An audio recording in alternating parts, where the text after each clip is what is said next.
Mr. 2020 and the golden one dropping wrestling talk. Wrestling adventure storytelling, no fake news here.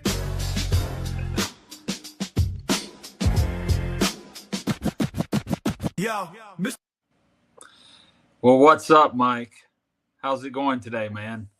Guys, it's going good. We have a little bit of snow here in Virginia where I'm at. Yeah, But, I hear it.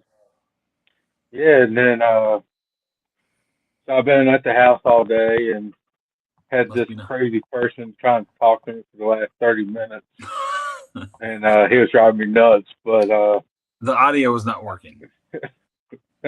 but yeah, I'm ready to go. How was your day? It was all right. It was all right. I'll use this term because for all the people that know the terminology of the wrestling business, when I say this, they'll understand. I was at the shoot job today, guys. So yeah, I had one of them uneventful days. Just everything that could go wrong went wrong, I think, from start to finish. But I made it through it. Now I'm on here talking about something that I really, really enjoy to talk about, and that's pro wrestling. And I also get to share this podcast with a really good friend of mine. And if you didn't know who I'm talking about, it's you, buddy. And if they didn't know, they know now. But yeah, it's everything's good. And I've got this eye right here. So anyway, I don't know why I got this. Julia brought it home from the hospital. I don't know. It says Tampa Bay. No, that must have been from the vet hospital. Tampa Bay I'm just veterinarian happy. specialist. I'm just happy it's not a real eye. That's true. That's a big ass eye. So, That's Bigfoot's eye. I had a Yeah. snow day. So you didn't have a snow day today?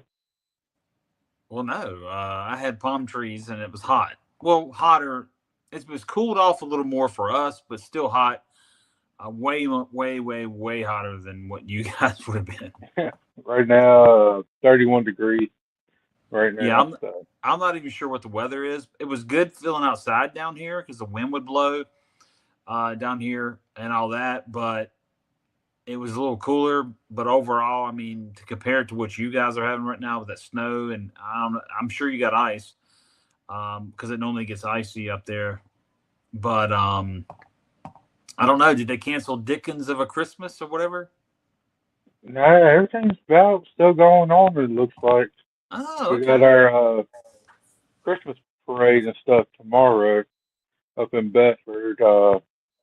Roanoke or Salem was still doing theirs, I think, tonight. That's Roanoke. Yeah. Yeah, so everything's still going on, like the Christmas parades and stuff. So Yeah. you can't I kill used to Christmas.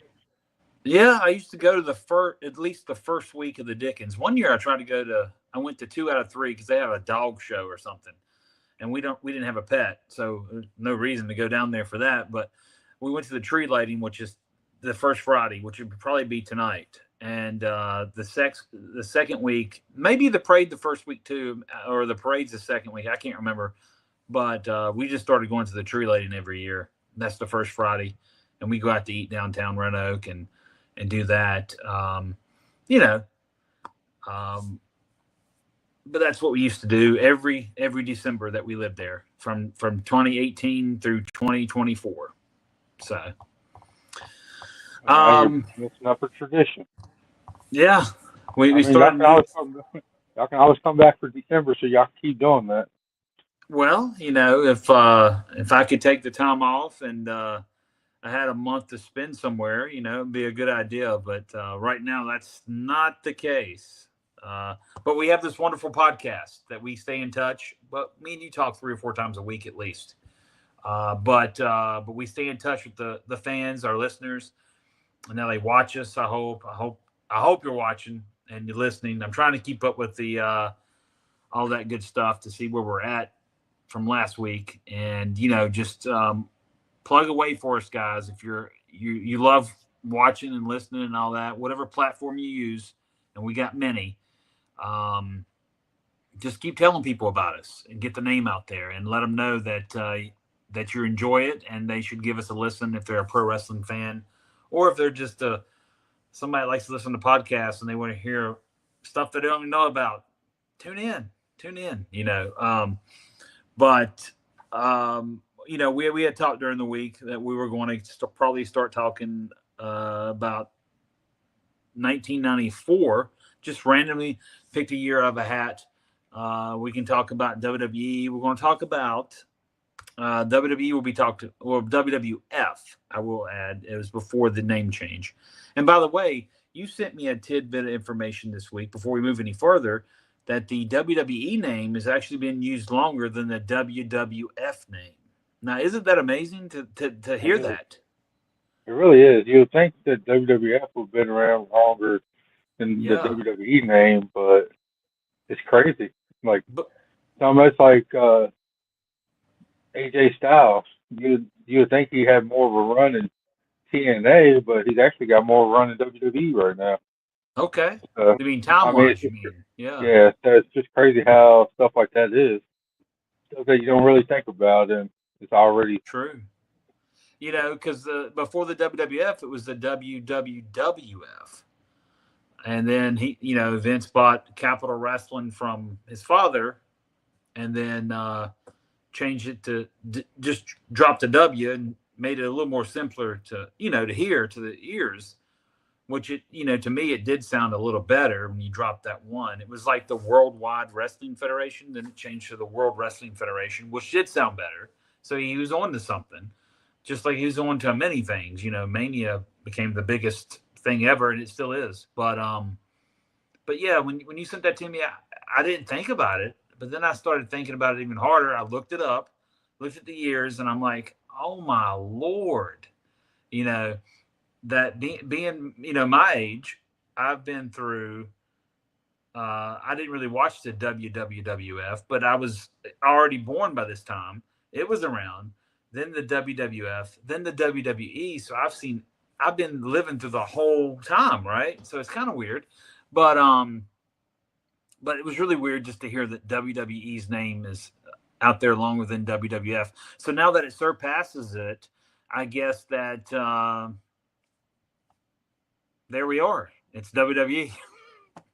So I guess that's what we're looking at, right? But that was wild. But we were talking about 1994, and we'll pick random years from here and there, guys, to talk about my career and experiences, and we're going to go over that stuff and all that. And you can send in questions once if you want to ask about things, and we'll go off topic for a while. It doesn't matter, but we're going to do 1994. We're going to talk about WWF because it intertwines with part of my career, being working for the PWF, which is the Pro Wrestling Federation out of Charlotte, North Carolina, for the Italian Stallion and George South. When I broke in 1993, I was 15 years old. It was October 30th, 1993, Kings Mountain, North Carolina, the National Guard Armory. So I remember it like it was just yesterday. And to me, it was the biggest thing ever at the time because I actually got to be in a pro wrestling ring and do something that I never thought I'd do. And then who would have thought just a little over 6 years later, about 6 years later, yeah, I would be talking to and knowing that I was going to WCW. It's really wild to think late 99, I knew I was going to WCW. It's crazy because I grew up watching that and it was always the place to go to for me living in the South. And it's just remarkable to think about that. So, yeah. Do you have any current news or anything, a good story that you need to run by me before we start jumping into 1994? The thing I sent you earlier, what's up with Netflix acquiring Warner Bros. And Okay. HBO for $82.7 billion? Oh my Lord. So you're saying Netflix bought Warner Brothers is what you sent to me? Because Yep. I vaguely read it because I was busy all day. Um, It, who's that going to I don't. hurt?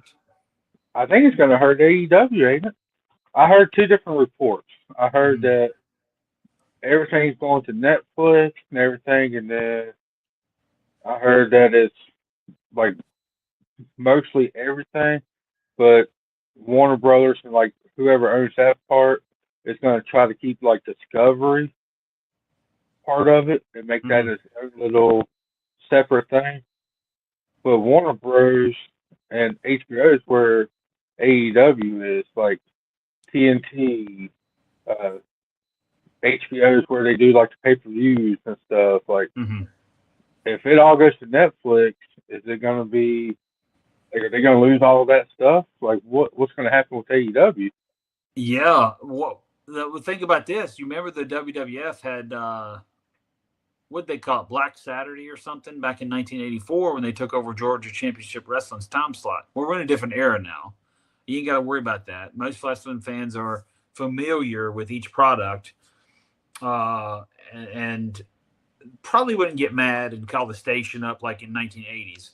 But what if you had a scenario where WWF says, okay, we want TBS, we want TNT now, and start putting on their shows like SmackDown, NXT.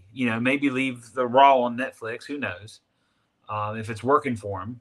But they could take over the whole Turner thing in the year 2026 or whatever, or whenever this deal is finalized. It may take a while for it to be finalized, a little bit longer than you think. Sometimes it does, but it's wild to think that. Or what if they could coexist enough to keep both products on the networks, right? You don't think so? No, You I don't don't. think? No, I think Netflix is doing this because they're saying that they're not happy with like the viewerships and stuff. What if they're doing this and then put WWE like Raw and stuff on HBO and stuff? Mm. I mean, it could be, and then fine, like ESPN ain't happy with like the numbers and stuff like that for Yeah. WWE, to put them on something like that. Maybe put them on HBO, and then maybe TNT and stuff can be the new home for Raw, or they can bring back WCW like a spin-off show and put that back on TNT. Well, TNT. I mean, That'd be kind of cool, though. well, it would be cool. And here's the thing: when they bought him years ago, in 2001, when all that happened, and they got all the video rights and the media and owned the company name, and they did the invasion angles that, to me, the invasion angles amounted to a hill of beans at the end of the day. And it wasn't done that creatively, in my opinion. They could have made it a show of its own back then. And everybody's like, a lot of WWE people have said, well, it ran its course. WCW was gone. They really were not marketable anymore. But I highly disagree with that statement. The viewership, when we actually did Nielsen ratings and everybody actually cared about it, the viewership is anything higher than anything that AEW brings to the stations now. It's anything higher over the years that, unfortunately, that TNA could bring to the table. WCW ratings were not tanked that much. I think that if you'd have ran it like it was ran before and gave them the type of product that fan loved, so many wrestling fans wouldn't have walked away in 2001, because a lot of them didn't jump over to WWE or WWF at the time. A lot of them said, that's it. My company's gone. And a lot of wrestling fans went off in obscurity, I guess. But then you got to think, right before that happened, what happened the same year? ECW went out of business. So that was a big chunk of wrestling fan that may have been like, even they're getting, WWE was getting all this talent from ECW, WCW, and all that, but it's still what connecting with the audience that well, in my personal opinion, because when you monopolize any type of business, you're going to hurt it. And at that particular time, I think it hurt it, regardless if anybody wants to admit it or not. That's on the higher ups. But here's the thing: WCW is going to be sold to somebody, right? So if Bischoff and his crew, which was called Fusion, I believe, that was involved with a lot more money on the line, if they were guaranteed time slots on Turner Networks, we would be seeing a different picture today. We would not be seeing, and you may not. They still may have went out of business, but for a while you would have saw. You may not have seen AEW today, and you may not have seen TNA come out the woodwork if WCW would have stayed alive, because a lot of them younger talents would have stayed with WCW to get their paydays, and then who knows, Jarrett might have stayed with WCW at the time, like I guess Bischoff and them were wanting to do anyway. But we all know what ultimately happened. They were told no time slots, and you're gone. You can still buy the company, but we're not going to give you TV time. But at the end of the day, they were buying the company for a big amount of money compared to how Vince got it. And if they would have paid that out and didn't have guaranteed TV, we're not in the streaming era like we are now. What would they have done? With no TV time slot on any network out there for them, it's kind of like, here we are. But I do believe, in my mind, I honestly believe this would happen if WCW would have stayed afloat somehow and it had them TV time slots on Turner Networks. Today, you may still see that product still going because there would have still been a wrestling fan wanted to see it. And that's my honest opinion, but it didn't go that way. We all know how it went. It went south and plummeted, and yeah, it's over. But the invasion angle, bro, we like saying bro around here. The invasion angle, it was horrible. I never did like it. I'm glad it gave guys opportunities, and a lot of them got hired and stayed on that deserved opportunities. And we got to have Hurricane Helms out of it because he was Gregory Helms, Shane Helms or whatever, coming over from WCW, and he's so talented. Shane was always talented, even back when I knew him in Omega days. And I'm glad he got to be as big a star as he is, and he's an agent, and he seems like he's doing well. And I'm glad he got to do that. But but on the flip side, WCW going out of business was a really big thing at that time. And now we can look back at it in history of time and go, we can talk about it, but we may not make it sound as big a deal as it really is, because it really is a big deal. It was a major company that made a big stride in the 90s with cable television. Yeah, I agree. But you know what else is a big deal? What's that? Cowboy Revolution. That's right. Cowboy Revolution, guys. So if you didn't already know, here it is. I'm going to pop it up on the screen for you. You can watch us on YouTube if you didn't know that, which you're probably watching us now on YouTube, so you already know this. But you can also go to cowboyrevolution.com and use the code JamieT123 for 15% off when you check out. Check out the hoodies right now because it's freezing, especially in Mike's part of the country. And yes, it is. Down here, we're fine with a T-shirt every day. But go check out the fine merchandise there at cowboyrevolution.com, Cowboy Revolution Apparel Company. Use checkout code JamieT123 for 15% off. Support the veterans.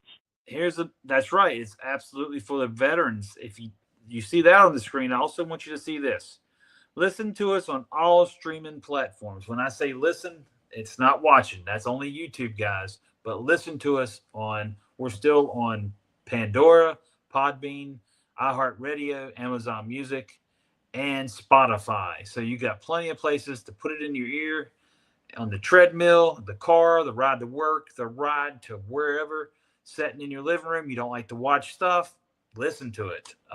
Just give it a listen, give it a watch, and let us know what you think if you're new to it. If you're not new to it and you want to give us some suggestions, questions, or maybe a scolding, please send it to us at this email address right there, wrestleref123@gmail.com. And we'd be more than happy to talk to you about anything.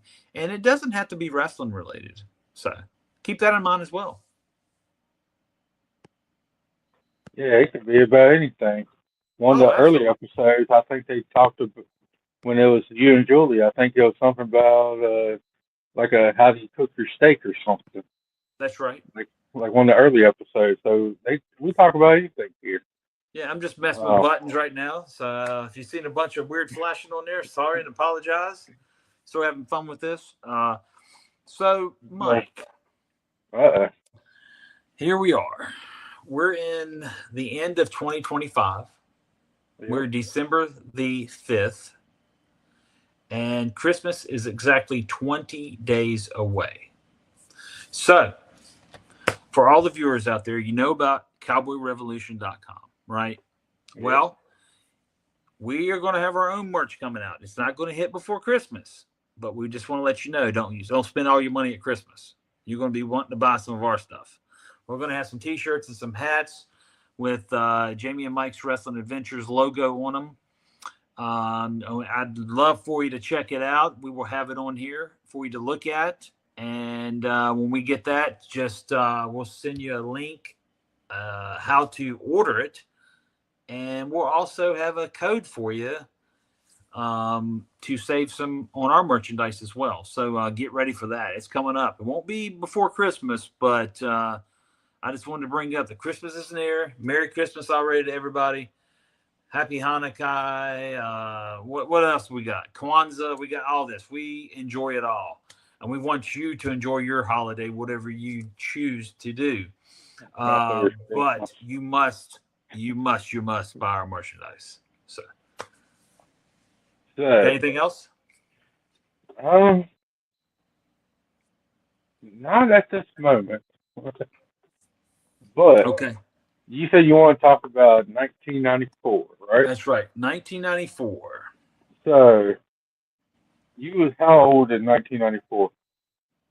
I was 16 years old. Okay, you're 16. I'm thinking we're going to start in January of 1994. So that puts me less than 3 years old. I would, if we start in January, though, I was still 15. Okay, so when are we actually going to start? In February or March? Because I'm only before you hit May, I'm only 2 years old at this time. I'm not dropping the elbow on my sister when she's like 1 year old. Okay. But I mean, I'm outside, just laying there as a baby, and you're in the wrestling business. Yeah. In 1994, 16 years old. Yeah. How did you, Jamie Tucker, Mr. 2020, get started in the wrestling business when I'm just 2 years old? Okay. Well, it started in late 93, so we can go back a little bit. So basically, I went to the Italian Stallion shows. That's what we call them. Him and George South was running this together, and it was called the Pro Wrestling Federation. And I would go to all their indie shows. Starting back in 91 or 92, I'd go in the area. But, I was really young.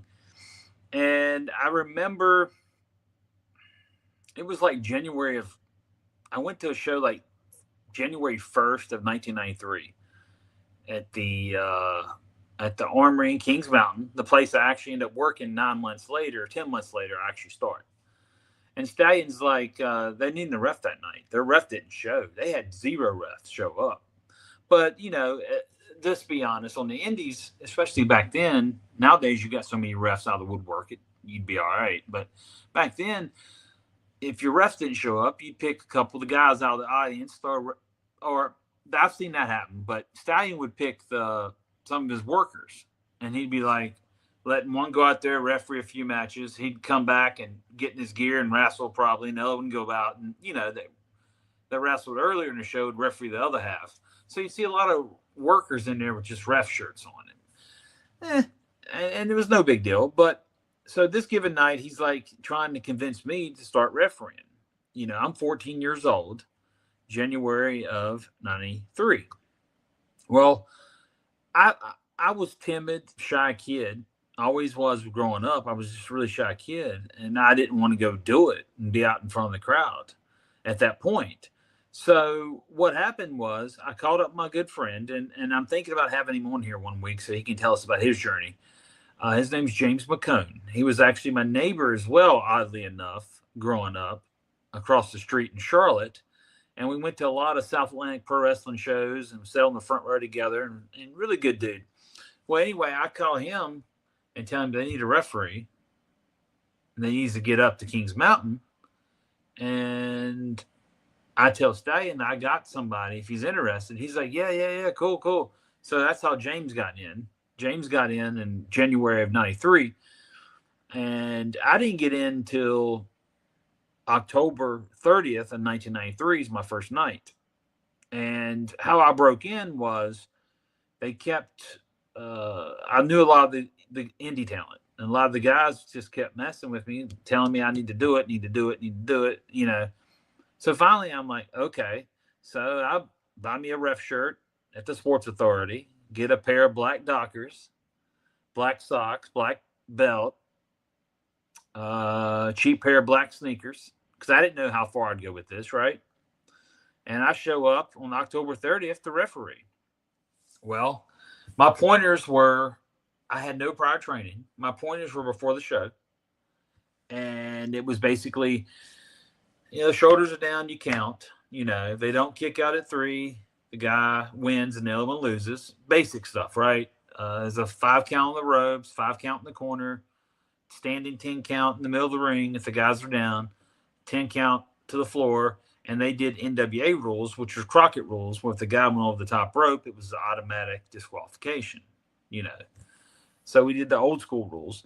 And that's basically all I was told. I was not filled in anymore. I knew the guys were training and bumping, but I didn't know the ins and outs of the business realistically. And I get out there, my first match, I didn't know you're supposed to go up and talk to the guys and get finishes or, talk it over. So I go out the ring and I'm sitting there going, okay, I don't know what I'm doing. And next thing I know, I referee the match just by the rules that are there. And I count the guy's shoulders out. I get to the back. They're like, oh, it was good. I'm like, okay, good. I was worried about that. And then I had another match on the show, and they started cluing me in a little more. They automatically started cluing me in because I guess I was a young kid. I didn't know, but they didn't tell me. They didn't tell me, hey, we need to go over that. I think they were testing me in a way. And then the next match, they went over a few things with me. And then I had a run in when the James, the other ref, took a bump, went to the floor. I did a run in count, but something happened with the other guy, threw the other guy off the rope. So James calls the match off and gives the match back to the Hill, and the Hill keeps the belt. So it was one of them screwed finishes, like similar to a Dusty finish. And that was my first night. And then by the next weekend, that was a Saturday night, I went back Friday to Elkin, North Carolina, and I can't remember where the second night was. I'm going to say the second night, Saturday night was Belmont, North Carolina, both at the Armory. Stallion did a lot of Armory shows, by the way. I bet I've been into almost every Armory in North Carolina, mainly because of him. But anyway, so I went back, and Lord behold, I don't know what happened. James had a falling out with Stallion, and he didn't come back. So my second night in the business, I have a full card to myself with no real prior training. But it was good learning on the job. I did that. When people tell you learn most on the job, on jobs, they're right. And I just took the pointers they gave me and little things, and watch video of the best working refs there ever was. I'd pick them out. I knew who they were. I also knew who they were by watching them. I could pick that up. So I'm like, I'll watch it. But I didn't want to emulate them to the point where it looked like I did everything they did. So what I did is I thought to myself, even then, learning the business, I thought to myself what I would do. So I'm like, well, I'm going to look at Tommy Young, how he works. They say he's the best, right? And I'm going to look at Earl Hebner, how he works. And I'm going to pick a couple more guys out that are good refs during this time, the early 90s. Nick Patrick was one, And I watched WCW more than I did WWF, but I looked at WWE referees as well, right? And I just gathered up this in my head, studied that every week, went back every week, practiced with them, took bumps with the guys, did practice matches before the show. And, 6 years later, I'm in WCW and I'm 21 years old. But that's how I got into business. It was just learning on the job. And I did a lot of shows by myself for a long time before we got any referees around there. But I loved it. I didn't care. I would do 6, 7 match night cards, 8 match cards, 2 or 3 times a week, right? And I loved it. And I was with Stallion from 1993, October 93, till some part of 95, solely him. And then I started venturing out, getting indie bookings and making some money elsewhere. And that's when it started taking off for me, 95 probably, because I got to go out and I went out to other independent shows I wouldn't known about and got all these bookings. And then that's when you start learning a lot, because you're not with the same crew every weekend. You got to see so many different guys and work with so many different guys that work different. And you had to accommodate them in the way they worked. And just a really good learning experience, man. And then had a lot of good guys over the years teach me and it helped me out to get me to where I was. And, if it wasn't for Stallion and South in 93, building that foundation, I would not be where I'm at today. And if it wasn't for them, I also wouldn't have met the Hardy Boys and their crew, Omega, coming through there for going to WWF TV. I also wouldn't have got in Omega years later when they opened theirs up in 97. They had another promotion in 95 called New Frontier, and that I worked some for them as well in 95. But basically what it comes down to, if it wasn't for Stallion and all that links up together, I wouldn't know them. They wouldn't know me. Omega wouldn't have been as great as it was without everybody knowing each other, because we had the best crew ever. And the most talent came out of Omega in North Carolina that you could imagine got hired. If you go look at the list is as long as my arm of who got there, and I'm the only official out of that that list in the Carolinas that got that. And we all hold that dear to our heart, and we all say it every time we see each other, that they were the best times and the best crew that you could ever ask. So all that linked together, bro. And the whole 90s, if we talk about the whole 90s, we'd have to break it up each year, because it's so much to talk about and so much good happened. It was the best time of my life. Sometimes when, you've heard, enjoy the chase. The chase is the most fun of your life you ever have. And that's the true thing. The chase is the best part, because once you start getting up there where you're making more money and you're flying out every week to TV and they're expecting you to be here for call time early in the day and this, that, it becomes more of a job than at times, not all the time. It's still enjoyable, but it's a whole lot different. The chase is where it's at, man. And after WCW closed, I thought I could do the same, relive that chase, right? I couldn't relive the 90s. It was too good. Best time ever. So you started in like 94-ish, Yeah. 94. Uh-huh. You remember the first time you ever took a bump in the ring that wasn't practice, like during a real match in front of a crowd? Yes. Let me tell you this story. It was Yeah, It was early 94. It was in some town in West Virginia, right at the border of Ohio. I can't even think the name. It was at an elementary school. Stallion booked it up there because he liked West Virginia as well, because the crowds would come out in West Virginia. I mean, they would come out for wrestling. They love it up there, man.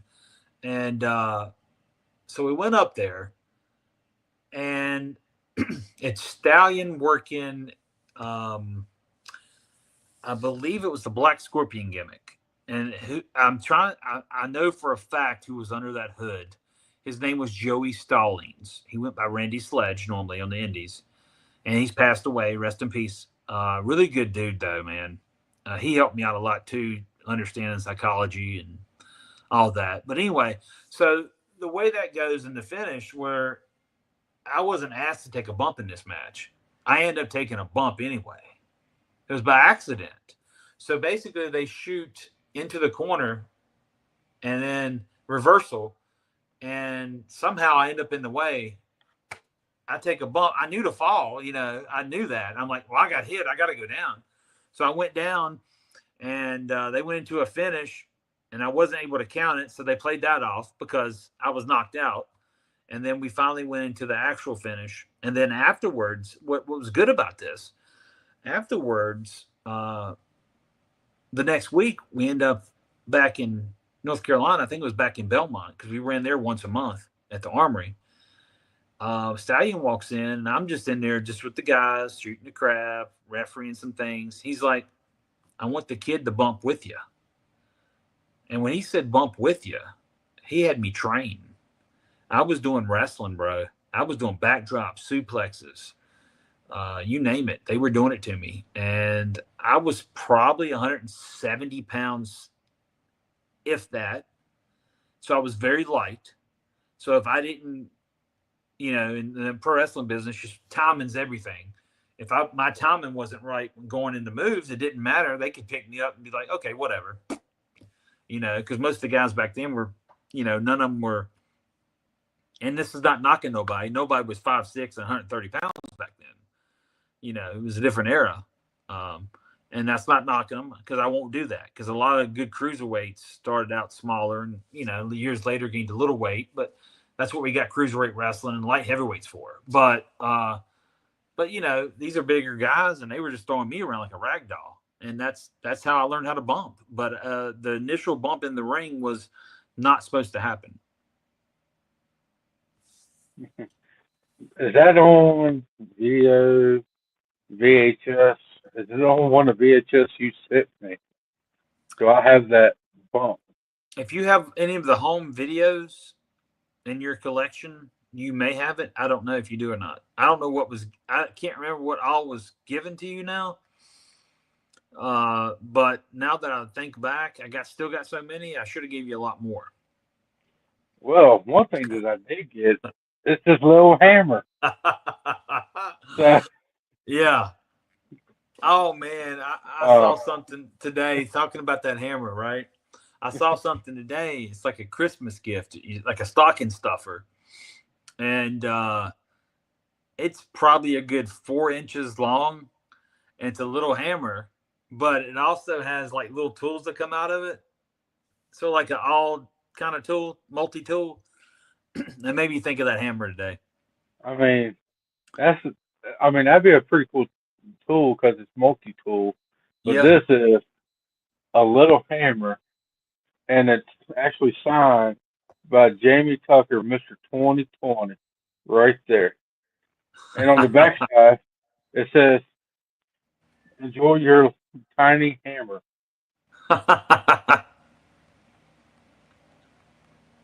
That's funny. And he wrote that on there because of Julia, if I remember correctly. No. She's the one that set the tiny hammer part, and you're the one that signed it up on there.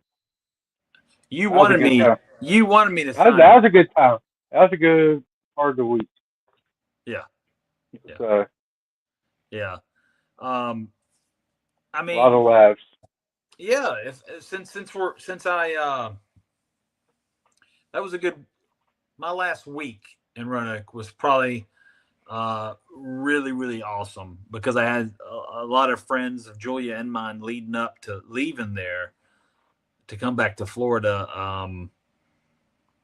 Just want to hang out and spend time, and it was good. And obviously we miss our friends from there. But for now, Florida was calling. And we're going to see how this adventure rolls out again. Because the first time I ended up here was because of the WWE and their developmental deal. And then when that didn't last, I ended up at TNA. And then when that didn't last, before you know it, I ended up going back to Virginia in shoot, I think it was 2018. We talked about this before. And then stayed there 7 years, came back here, and feel like a gypsy sometimes, but I'm still rolling. Yeah, right before you left, I've been catching this sucker in a lot, and you gave it to me, the Gas gas pass. pass. I've been Yeah, catching that in a lot. and I'm Sherry sure says I'm sure the she wife says hates she it. appreciates. Yeah, she says she appreciates it. She likes it. Uh, she does. Okay. It's, but I got it down here right up in my collection of stuff. So, Awesome. So enjoy your gas pass. And I am. I just don't know if anybody else is. maybe not. I don't know. So you asked about the first bump. Um, I mean, other than that, the next time I bumped was when they started training me, and then they annihilated me for quite a while. Stallion loved it, man. He did this move like after the match. If he lost his match to the heel at the end of the show, he would clothesline the ref. Sometimes he'd like to pick the ref up and do the twirl. He'd be hanging like the razor's edge like this, but he'll go around the circle and your feet's up in the air, and he'll just let go of you, and you just hope and pray you land on your back flat. So, yeah, That I think that would be a pretty cool move. That's almost like a James Storm, the Eye of the Storm move, ain't it? yeah. I forgot about that. Yeah, Yeah, yeah. I but always like that move. yeah, but um, 94 was a really, really good year. I'm glad we talked about how I got in it though, 93 and all that. I do remember being able to go backstage to WWF quite a bit that year.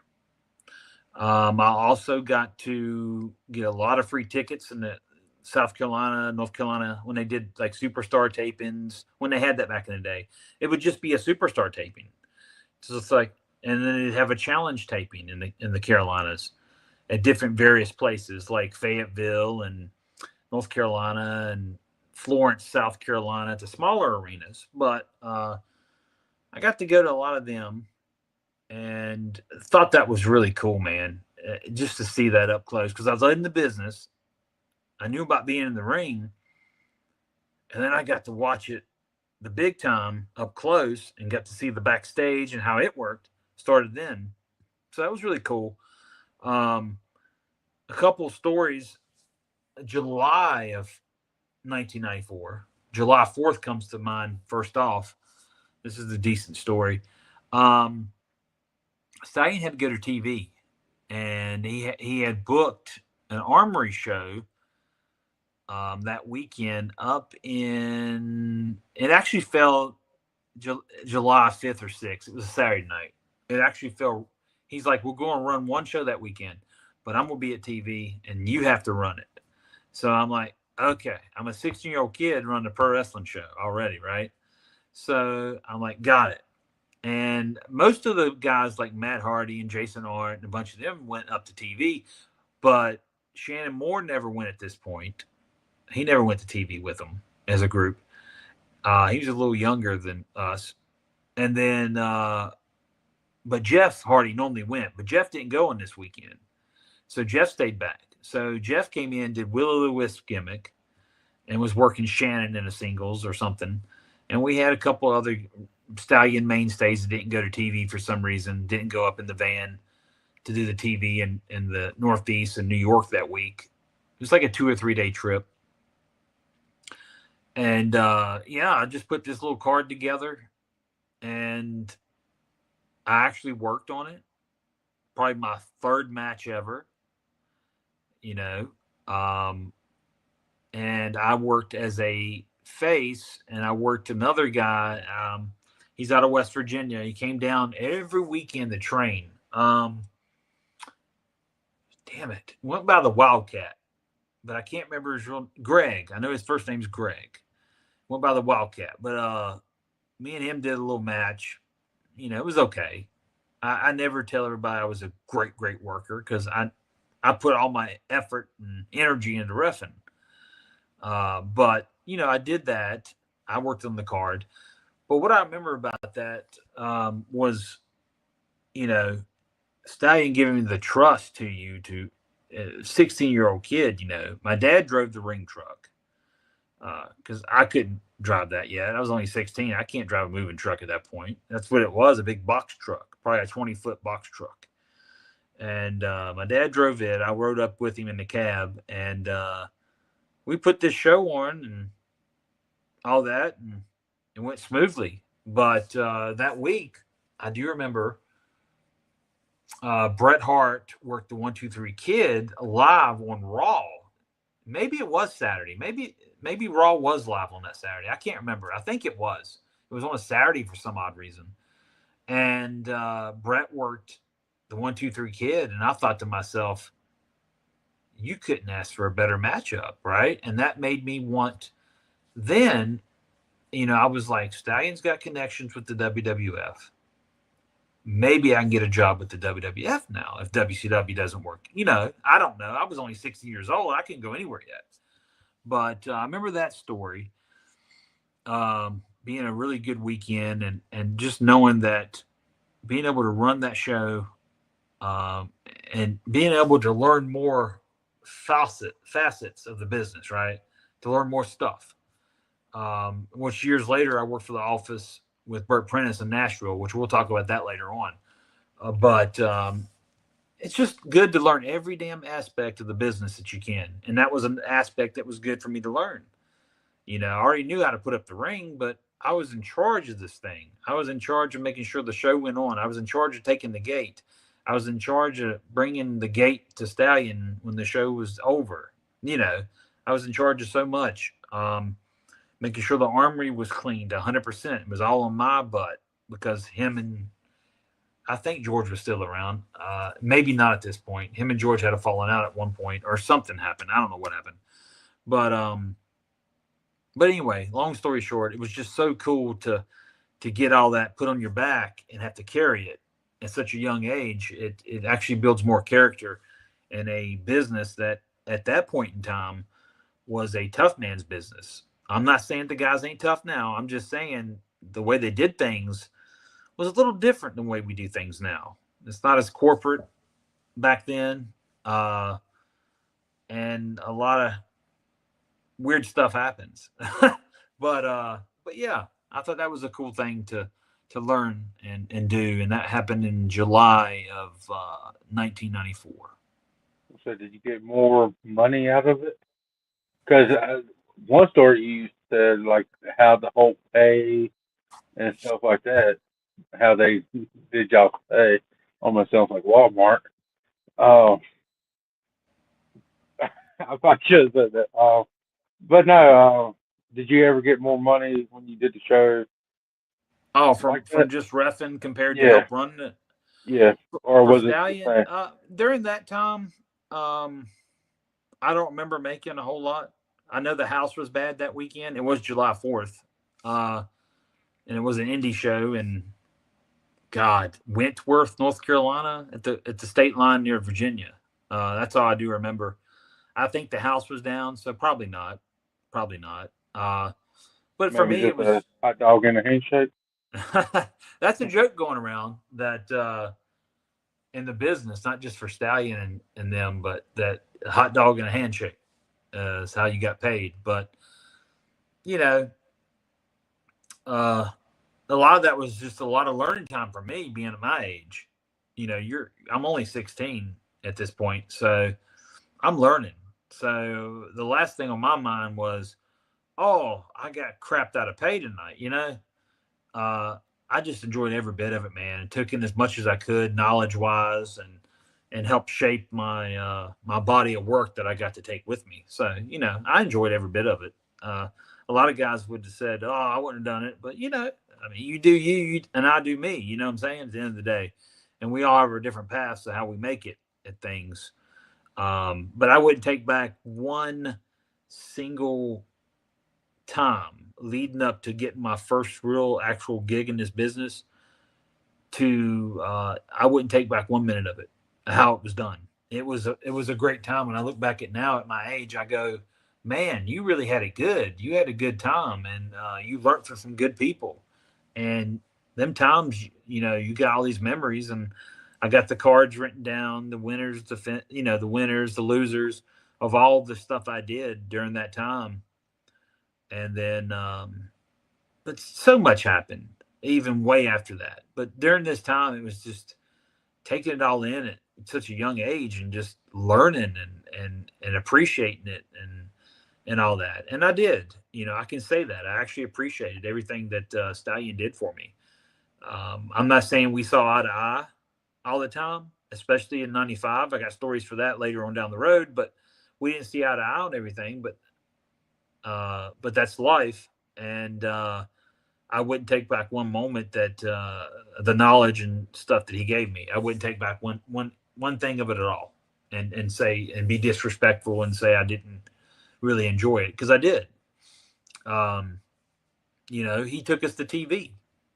A lot of us. I got to go to TV in '94. I'm sure you've heard that story from me.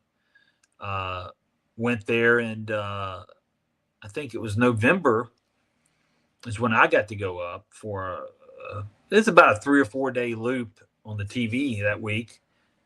And we left on a Sunday night. It's probably about 8 or 9 o'clock. We all met, Stallion would meet everybody at the Waffle House off of Sugar Creek Road in Charlotte, North Carolina. Everybody'd leave their cars over there at the hotel, which was the Holiday Inn behind it, or at the Waffle House. And they knew that we were leaving them. But we'd all get in this big passenger van that probably held about 15, 18 people. And we'd take the trip up to wherever the shows were. Well, this was up in Pennsylvania at some skiing lodge. So we had our rooms there. So everybody got rooms. WWE took care of that. The talent got their rooms up there. And then the big kicker that comes out of this, and the story's been told, it's a legend story by now. Stallion took booking fees. So enhancement talent, and because I hate the word jobber. I think guys shouldn't be called jobbers. They're in the ring doing a performance, putting their bodies on the line just the same as anybody else. You're just asked to do something else. It's just like having any other job. So nobody should ever call them jobbers. But anyway, enhancement talent. So that's what I went up there for. Me, 16-year-old kid. WWE thinks I'm 18 or 19 on paper. I can't remember. I think I might put 19 down on paper in the state of Pennsylvania. And I cannot remember now if you need a license there at that point. I don't remember after that, even at WCW. But a lot of states you had to have a license. So we were lying about that anyway, right? If we did need one. The enhancement pay was $150 per night, $150. Not shabby. 94, making $150, one match. If you work 2 matches on that card, I believe they did like a split thing where it would be like a little bit more. You'd probably come out about 275-ish, 250, 275 if a guy did 2 matches. Still, that's a good night, especially in the 90s. But anyways, so the enhancement fee was $150 a match. Stallion's booking fee was $100 for most guys. So the math's very simple. Everybody's getting $50 a night to go to WWF television. So, and the way, and I remember this like it was happening right now in front of me. So my father went up on this trip because my father and Stallion became friends. Well, my dad became kind of what I call, he became really corny like too. It's an old term we use for guys in the business. They're corny. Well, he was sitting there and Stallion would be like, okay, ask for their money. We're already sitting in the van after the event one night. And Stallion's like, ask him. And I'm like, oh God, I didn't want to get embarrassed. These are my peers I work with, and they all know this guy's my father, right? And now he's asking for their money too. So my dad would be like calling out names, but he'd call out last names like you were in the military. So when he gets to Hardy, they go, which one? There's two fucking of us, or something like that. You know, they said something to that effect. And I can't remember exactly how it was, but it was kind of funny because it's true. You have two Hardys in the van. Why would you say Hardy? So, but excuse my language got there, but I remember that story like it was yesterday, man, that it just happened in front of me. All this just happened. But yeah, Stallion would take $100 every night. I was up there 3 or 4 nights, like I said. So I took home, whether it was $150 or $200, regardless. I don't know what I took home because it was either 3 or 4 nights. It was been that long ago. I can't remember, but it was only a few nights. And yeah, the booking fees thing is a real thing. That's a real thing. It's a story that's went around a while. It's in the Hardy's book. A lot of other guys will tell the same story. And it's a legit story. Potato. Do I agree with it overall? No. I think if you go in the ring, you put your body in the line, you deserve all your money. But who are we to say, especially some of us that were underage, I want all my money, because we didn't have to be taken there. We didn't have to see all this and take it in and get this experience. So there's two ways to look at it. And myself at my age now, I look at it like that. I look at it like, it was a fun time. I was underage. I don't care, now. But yeah, it was a good time, man. I got to go backstage, see how the inner workings of a television Raw at that point was happening. They do a live one and then they taped one. And I think they were only an hour at this time. Raw was. I think it was way before they went 2 hours, because this was 94. But it was a really good experience. And that was part of my PWF learning experience. And that was about a year in the business. I got to go to WWF TV, and I was only 16. So WWF, you hear this now? You did hire me years later at my real age. So anyway. They don't know what they was doing. Hey, now, if they would have done their research and found out that you was lying all them years before you got hired the second time, and they did the research knowing that you lied to them, you think they would have hired you the second time? Yeah, they hired the Hardys. They hired Jeff, but they knew Jeff was underage. But he was a performer. You was just going to be a referee. Correct. You think they would, do you think they would have saw where you're going to be, like, one day maybe the senior official, and like we're going to put everything behind Jamie Tucker? Well, or do you think they just like didn't even pay no attention to the stuff from years before? I don't think it would have mattered, because it's just like any other business. They at the time they didn't know the truth, and years had passed. What are you really going to do about it? They're not in trouble for it. Nobody's looking back at it. They filed the right taxes and stuff, every year as a business would. Yeah. And here's the thing. How many other people has done it other than just the couple of ones that we talk about, I'm sure that over the years it's been a lot. I'm sure they may do better checks now, especially because you've got to go through developmental and do that type. You got to they hire you first now. Most guys are going through developmental unless you've already got a name and you're already of age anyway. But yeah, I don't think anything would have mattered. They don't care at the end of the day. No harm, no foul. 1994 to when they hired me was 2007, 2008. That's a long time. So time has passed. And I'd been at WCW by then. Johnny and all of them knew my past. So they knew I've been somewhere. So I don't think it mattered. It was just me getting an opportunity to go back, and I got it. And what came of it came of it. But nah, I don't think they cared. It was that was something was in my head to talk about, and I just forgot it. It was something to go with the same stories, but it'll come to me probably after we're off the podcast, unfortunately. But we can bring it up next time. It probably was something to do with PWF and Stallion with the 94 stuff, but I just can't remember what I was going to say. I do know that I had when he was up there, when we stayed in the rooms, they paired up guys in the rooms. You had to. You had so many guys in that van, they paired up rooms.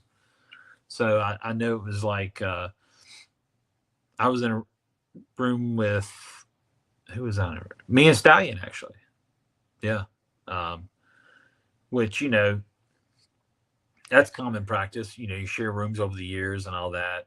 But I'm sure, I don't know if anybody looked at me that way at the time, but I'm sure some of the boys are like, that's Stallion's boy. You know what I'm saying? We're so close or whatever, blah, blah, blah. I might have had heat. I don't think I did with anybody, but who knows? But at one point, me and Stallion were really close. And, I'd go poster towns when I didn't have to go to school. I'd be in towns postering them and going to radio stations and leaving tickets there so we can get publicity so they can say, hey, we're giving 2 tickets away, blah, blah, blah. Most of them are AM radio stations because we're in small towns, but the whole 9 yards. I was learning everything, man. Before I got to work in the office for Burt Prentice, I learned a lot of the stuff breaking in years before as a kid, and but yeah, I enjoyed even postering towns. I love every part of that, man. Promoting, hanging up banners, going to Walmart, putting up flyers, the whole 9 yards. The pro wrestling business is a at the end of the day, it's a great business. But then it's also your shady business as well. So a lot of politics. So depends on how you look at it. But I wouldn't take back, like I said, I wouldn't take back anything from that whole time.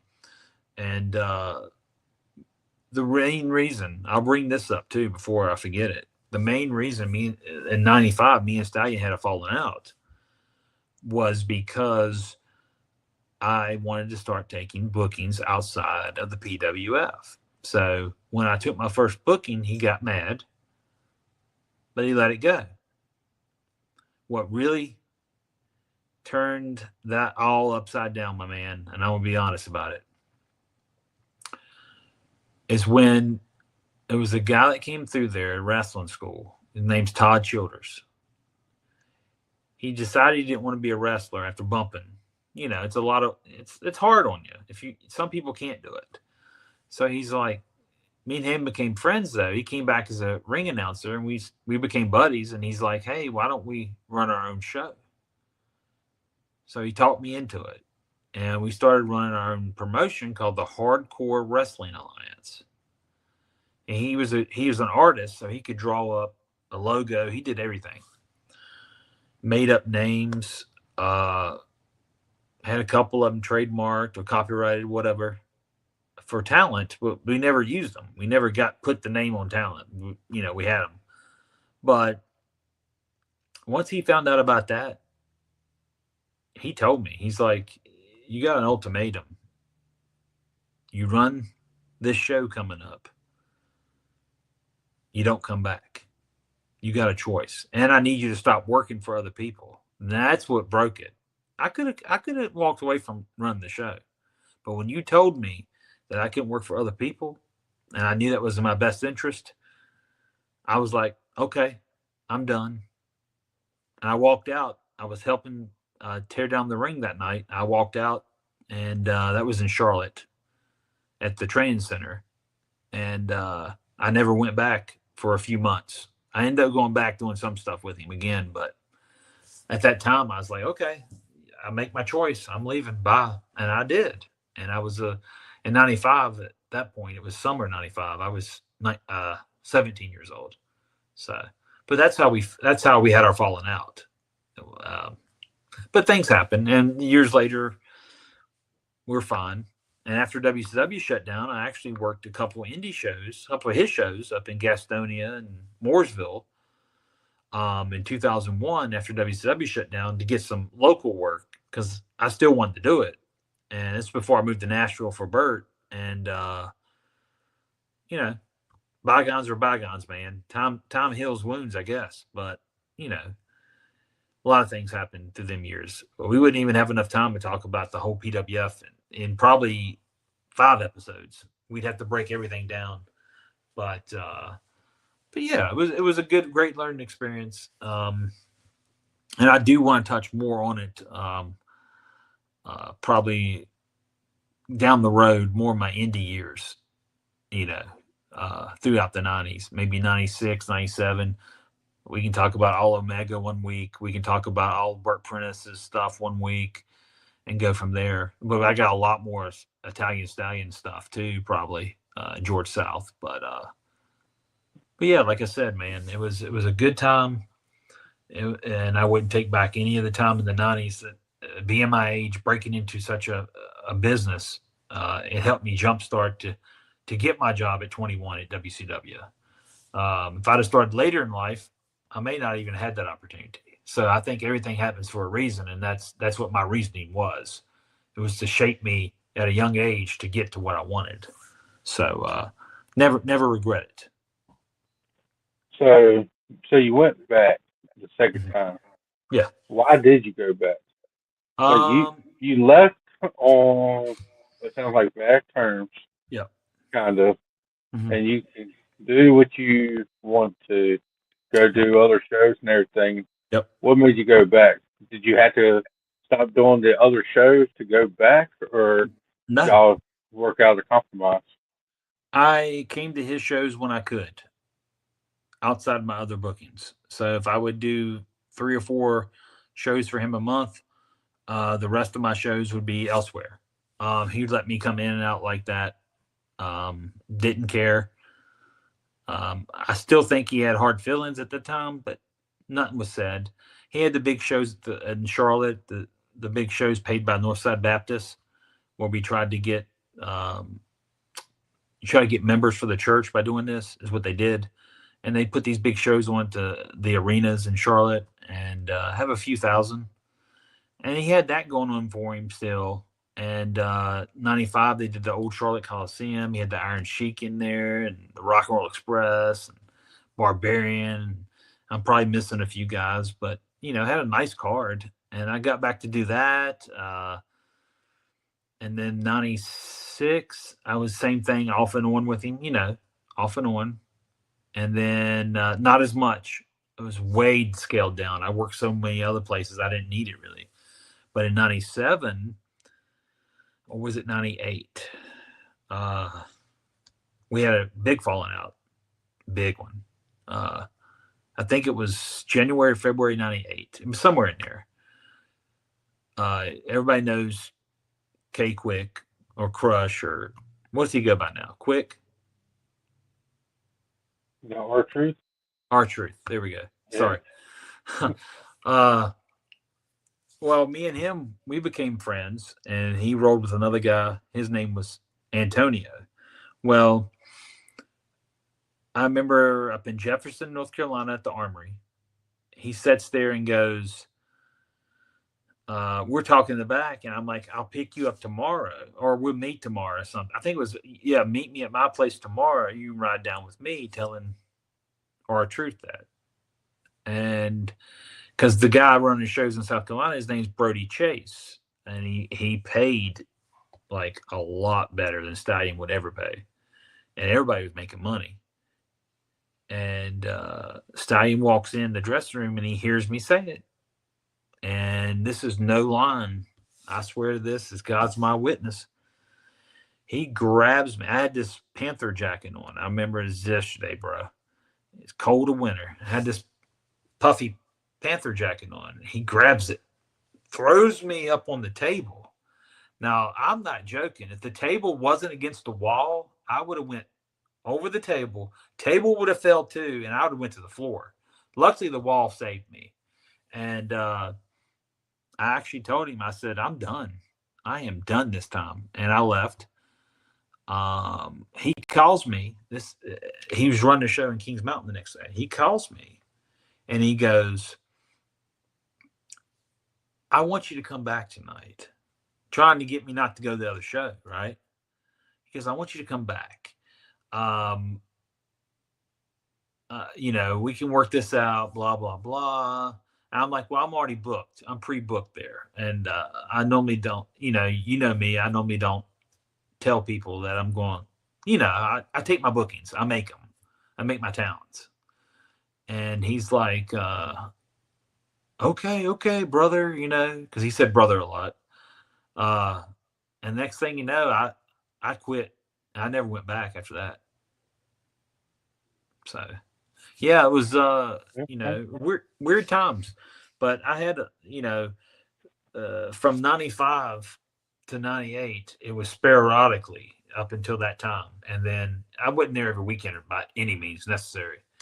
But that was the last straw that broke the camel's back. And then in 2001, like I said, I did 2 or 3 shows in the local area around Charlotte just to get some ring time. And that was it. Last time I saw him until a wrestling convention in Charlotte. And by that point, he had shaved his head. He used to have all this hair. And that was like 2004. It's probably the last time I saw him. Yeah. Okay. I got you. Yeah. So what else you want to talk about? Well, let's see. I don't know if we had any other new news for the week. I'm trying to pull it up, but I thought we had more stuff. But while you're looking that up, let's see, Pure Pro Wrestling, December 12th. It's on a Friday. They're going to be at Ridgeway, Virginia. okay, $15 a ticket. Children 6 and under free. And then December 20th, it's on a Saturday. They're going to be in Rocky Mount, Virginia. And it's like a couple Christmas holiday themed ones. So go out and support your independent wrestling. You got anything that's right. else pulled up? Independent wrestling. Yeah, go check them out, guys. Speaking of them, I just pulled up online. You need to go find this too, Mike. Pulled up one of the shows from Wirtz, Virginia. They had posted, and I actually took a bump. They run into the corner and bump me. I go to the floor. And this was back in 2023, about 2 years ago. And that was the last show I did for Pure Pro. It was June of 2023 up at Wirtz, some church gymnasium. But the match was Lee Valiant and Colt. I can't remember the kid's last name, but I found it online.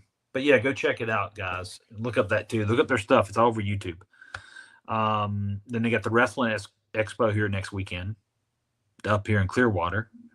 Got some names on that, signed autographs, and got the big Super Show WWN next Sunday.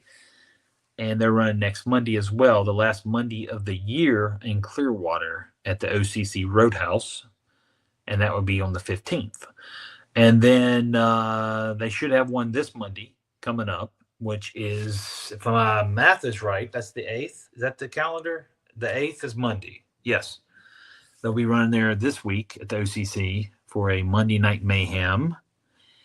And the NWA will be in Tampa next Saturday for 2 tapings at the WEDU station, which is basically the public access studios.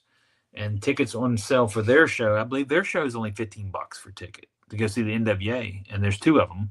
And it's in a studio setting. So it brings you back to the old days. So that's really cool, guys. Got a lot of wrestling going on down here. And Mike brought up Pure Pro up there. Go check it out. Another one in Virginia. 2 more groups I want to bring up is NICW and MATW. It's the National Independent Championship Wrestling, and the other one is Mid Atlantic Territory Wrestling. Two groups I also worked for quite a bit back in my Virginia days, and I say watch their TVs and their videos on YouTube and give it a shot. Go to their live events as well. So, Mike, just remind them again about Cowboy Revolution.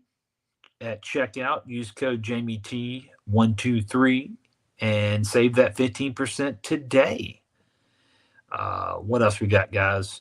Also, send the questions and comments to that email address on the screen. It's WrestleRef123@gmail.com. Comments, questions, recipes, want them all. I do like to eat a good meal. So send me some stuff, guys. Critique us. Let me know what you really think about me. Don't really care, probably, but I want to hear it. No, I do care. I'm just joking. I don't want to be a sour guy. But send in anything. Even if you agree with us when we say Chris Benoit deserves to be in the Hall of Fame. Yes, let us know. Let us know that. Benoit, Hall of Famer, all day long. Let's take a poll on that. Do you think Chris Benoit deserves to be in the Hall of Fame? Yes or That's no? right. He does. And I guarantee it's going to be a whole lot more yeses than no's. I would hope. Want to be anonymous. You want to say anonymous? It's probably going to be no's. So. Mr. or Mrs. Anonymous. But real quick, I know I sent it to you last night, and it was all over Facebook and all over the internet. But it's a lawsuit against WWE, TKO, and the one and only John Cena. Did you look into that? No. That sounds kind of wild. I sent it to you last night. But they're being sued because of his song, his theme song that he's had since I don't know when. He's had it for years, decades. That's weird. Yeah. And it's over the horn at the beginning of the song, of his theme. Yeah. Apparently, it came from an old song. The person that did it passed away, and his daughter is in charge of all that stuff, and now she's suing all of them over the horn of his song now.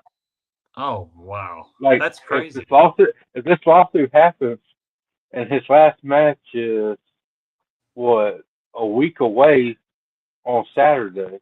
Mm-hmm. Can he use this theme song for the very last time? I mean, if it's a lawsuit, yeah, I don't know. I guess he could always go back to his old one, Word Life, but right, it don't really make sense for his last match. Right. I don't know. That's a good thing to ask. But I mean, if it's a lawsuit, then I guess it can take a while to try to get settled. Right. And stuff. So he could probably use it. What's going to happen? They ain't going to see him later anyway. Yeah, I don't know. I think he can be able to do the show a week from Saturday, and then the lawsuit is going to take a while. So if he does get inducted into the Hall of Fame next year, I'm sure he can use the song during that time. And then after that, you're not going to probably see Cena for a while in WWE. Yeah. So they can figure out something to do. That's weird, though, the lawsuit's there, though, for such a thing. It sounded like he had an agreement with, the owner of the song that first did it and stuff. Yeah. But since he passed, the daughter's trying to be greedy, I guess. I don't know. Could be. Wow. People will sue you for anything, so... Yeah. I'm ready for it. But we also know Vince Russo deserves to be in the Hall of Fame. The last real WCW World Champion. That he is. That's right. Him and David Arquette have to have a final match to determine that. So. Yes. Yeah. We need to book it. You will be the ref. I'll be the special enforcer / commentary set / Timekeeper. timekeeper / anything else I want to be. And I I'll said make it's- sure you will take the bump in the match. Oh, I'm sure you will. I'm sure you will. I'll do it. I'll do it all day. I hope so. Well, I tell you what, my man, I think it's about time to close this episode out. I hope everyone's enjoyed it. I look forward to bringing next week's episode to you. Stay tuned. We do have some guests lined up coming in the weeks to come. Like I said, stay tuned for that. We will let you know in our social media feeds who they are and when they will appear. Get ready for that. Send in your questions if you got any. If you don't, just watch and listen. But you got anything else before we head out, my man? Nope, All right. not this time. Not But go this back time. to Cowboy Revolution. Let Trust me me, put if up. you're in the Virginia area, get you a hoodie. Trust There me, you it's go. cold. It's cold It's right on the now. screen. What to do, guys? Jamie T123. 15% with That's Jamie right. T123. Yep. Save with us. Don't save with Conrad. Conrad is terrible. You're gonna cause us some trouble with this, man. I mean, don't care. Don't save with Conrad. Save with Cowboy Revolution. Okay. Jamie T123 for 15%. And if I do decide to get in trouble, just remember, I apologize. You can't sue me because I have nothing. Oh my God. So, All right, guys. But guess what? I hope you enjoyed it. yeah, We'll see you next see time. it coming. That's true. All right. All right, everybody. We're out. All right. Bye, See you everybody. next time. Peace. Mr. 2020 and the golden one dropping wrestling talk. Wrestling adventure storytelling, no fake news here.